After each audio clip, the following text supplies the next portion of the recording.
Fala aí, galerinha, é o máximo que dá pra gente fazer aí nesse período de quarentena, né? Espero que estejam todos bem, espero que estejam todos conseguindo superar esse momento juntos, né? Porque isso é o ideal. Professor Altino Senna aqui diretamente de casa para falar com vocês sobre Brasil Colônia. Senhores, atentem para a plataforma, tá? Porque na plataforma do Google Classroom já tem um PDF dessa aula, tá? Então aqui é uma explanação do conteúdo para vocês terem um contato, tá, maior comigo. Eu acredito que facilite o entendimento de vocês. Ao final desse PDF tem dois desafios, duas questões que eu botei lá referentes à matéria, que já caíram no vestibular, tá? E peço que vocês resolvam. E o gabarito vocês me perguntem se não entenderem. Tem lá no finalzinho da folha. Óbvio que não é para você ver o gabarito. Beleza isso? Então vamos começar, galera, de onde, né, a gente parou na última aula. Né? A gente começava a falar de Brasil Colônia. E aí o primeiro tópico que eu botei para você aqui no quadro é o Tratado, né, de Tordesilhas. E o que é que esse Tratado de Tordesilhas ele quer dizer? O Tratado de Tordesilhas ele divide as terras entre os países agora já formados, os países da Espanha e os países, né, no caso, Portugal. Tá? Então, os países Portugal e Espanha, eles organizam, obviamente, com a chancela da Igreja Católica, o que vocês conhecem como Tratado de Tordesilhas. Lembrando que esse tratado dá basicamente todo o litoral brasileiro para Portugal, né? E o restante do território interno à América para a Espanha. Tranquilo isso, galera? Essa discussão a gente já tem. A segunda coisa que eu falei para vocês também que o vestibular gosta de cobrar é a tal das questões da travessia, né? Professor, e o que seriam as questões da travessia? Seria o tal do périplo, né, africano. Eu enfatizei isso muito, tá, com vocês na aula, porque na formação, tá, do périplo africano você tem as feitorias. E aí vamos relembrar, galera, o que são feitorias? Feitorias é onde os navios param para abastecer, né, para comer, para pegar escravos, né, de fato, para reabastecer as frotas, e isso geralmente acontecia na costa da África, do Atlântico, tá? E também muitas vezes a feitoria servia como captura, né, de escravos, como de fato transporte para os escravos, tá? Posteriormente a colonização brasileira. No período pré-colonial, e lembre que isso tudo ainda estou falando do Brasil pré-colônia, você tem aí a principal moeda econômica desse período, que é o tal do pau-brasil. Né? E quais são as características desse pau-brasil? Você lembra que é o pau da tinta vermelha, né? Você lembra que a base do comércio do pau-brasil é o tal do estanco, né? E você lembra que ele era muito exportado para a Inglaterra, né? Ou seja, lá para a indústria têxtil, comércio lá têxtil da Inglaterra, né? E esse pau-brasil foi justamente um dos incentivos para que Portugal, posteriormente, a partir de 1532, colonizasse o Brasil.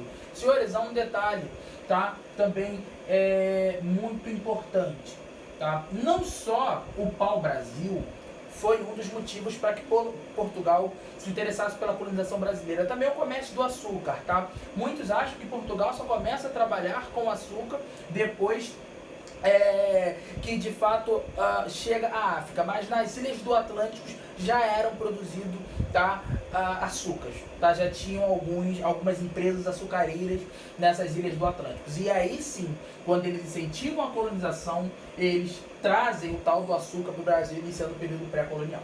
Tranquilo isso? Bom, iniciando o Brasil Colônia, a partir de 1530, a gente vai ver que o primeiro modelo de ocupação, o primeiro modelo de divisão de terras do Brasil vão ser as capitanias hereditárias. Eu acho que eu falei isso, tá, com vocês na última aula. Tá, senhores? As capitanias hereditárias, né, elas foram grandes divisões de terras. Eu até botei isso para vocês no PDF. Né? E essas grandes divisões de terra vão ter a capitanias hereditárias da Baía de Todos os Santos, vai ter a capitania hereditária de fato do Espírito Santo, vai ter a capitania hereditária de Pernambuco, vai ter a capitania hereditária de São Vicente, né? Enfim, e outras capitanias hereditárias vão surgir no Brasil nesse momento, tá? Só que cuidado, as duas capitanias hereditárias que vão ter sucesso é justamente Pernambuco tá? E São Vicente. Eu botei isso aí no PDF de vocês. Tranquilo isso?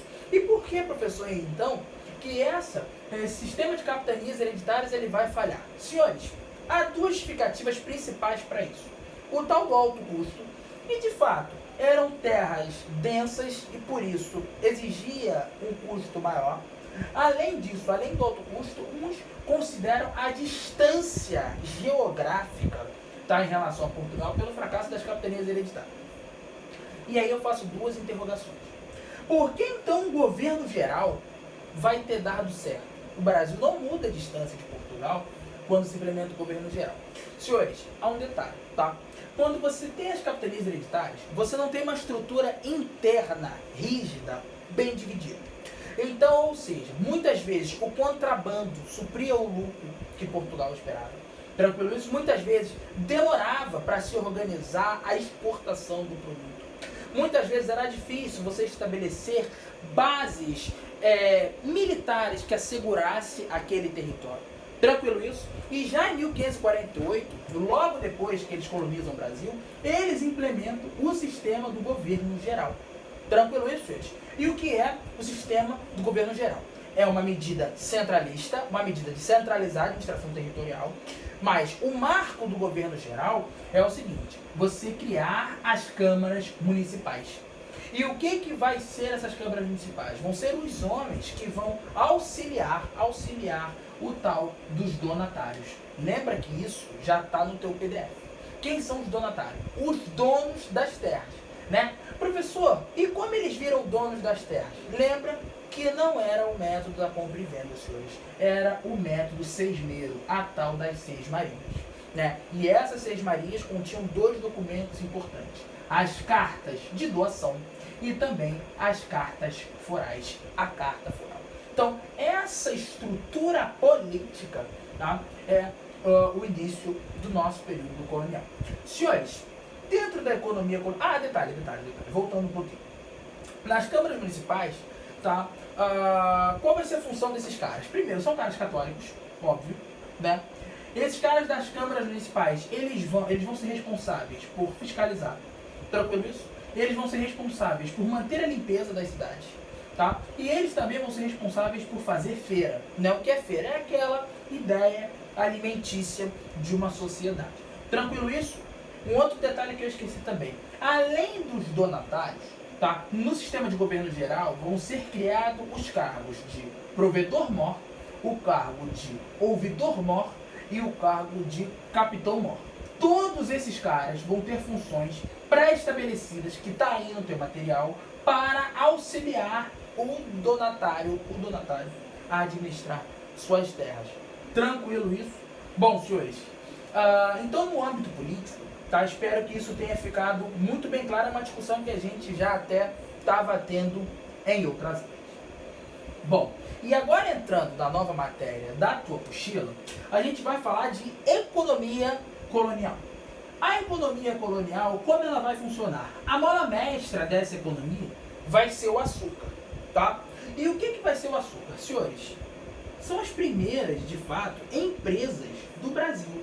Pode parecer que eu estou falando assim: professor, empresas, né? É uma coisa tão nova, uma coisa recente essa ideia de empresas. Senhores, mas era o que ocorria. Eram empresas açucareiras. Elas tinham dono, né? Elas tinham funcionários, ela tinha uma estrutura administrativa, ela tinha, de fato, um conjunto de leis a ser seguido, que eu botei, tá, no teu material, que é o tal do Regimento Tomé de Souza, que tinha por objetivo incentivar o plantio do açúcar.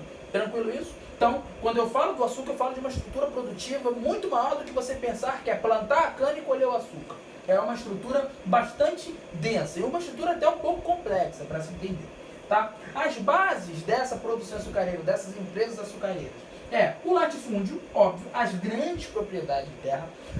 Dentro dessas grandes propriedades de terra, você vai ter um plantio de uma coisa só, que é a cana. Então, ou seja, é um latifúndio baseado na monocultura, tá? E além disso, voltado, claro, algumas vezes para o setor interno, mas em sua grande parte voltado para a agroexportação.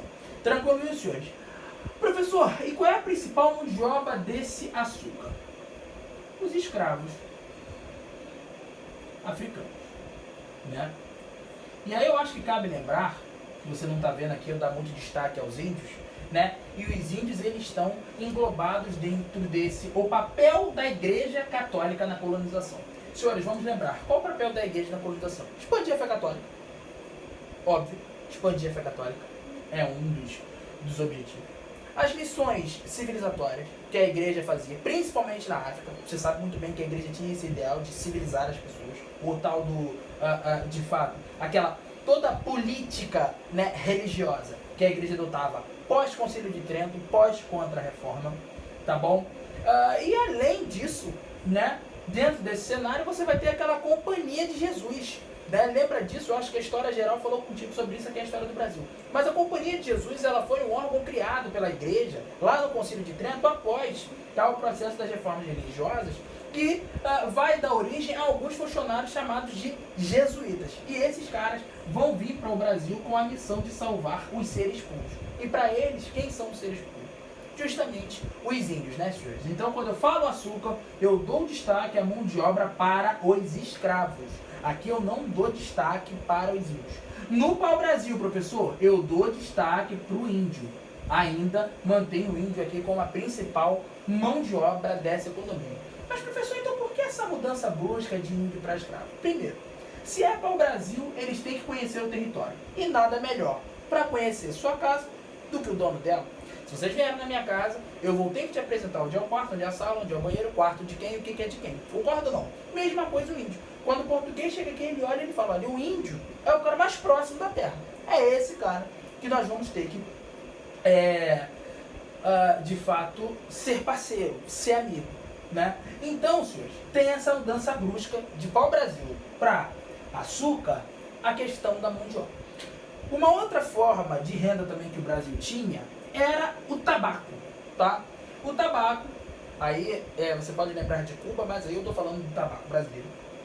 Era utilizado como moeda de troca por escravos, tá? Especialmente em Angola. A galera de Angola gostava de fumar. Tranquilo isso, senhores? Além do tabaco, você vai ter o algodão, onde sua produção é centrada do Maranhão, tá? E aí esse algodão é exportado para a Inglaterra, era exportado para os Estados Unidos da América. Há relatos, segundo Boris Fausto, que 24% da receita nacional do Brasil pertencia ao algodão, então, ou seja, é uma economia de destaque. E por último ponto, você tem aí a pecuária, né, lá na região sul do país. E que pecuária é essa? É o tal do gado de corte, né? É o gado de corte para alimentação e também, além do gado de corte para alimentação, o gado do transporte. Tranquilo isso, senhores? O gado de corte de alimentação e o gado do transporte. Senhores, vamos lembrar também, e dentro de toda essa estrutura que Portugal está trazendo para o Brasil, né, você tem ali a necessidade de se fortalecer as fronteiras, tá? Não se esqueçam disso.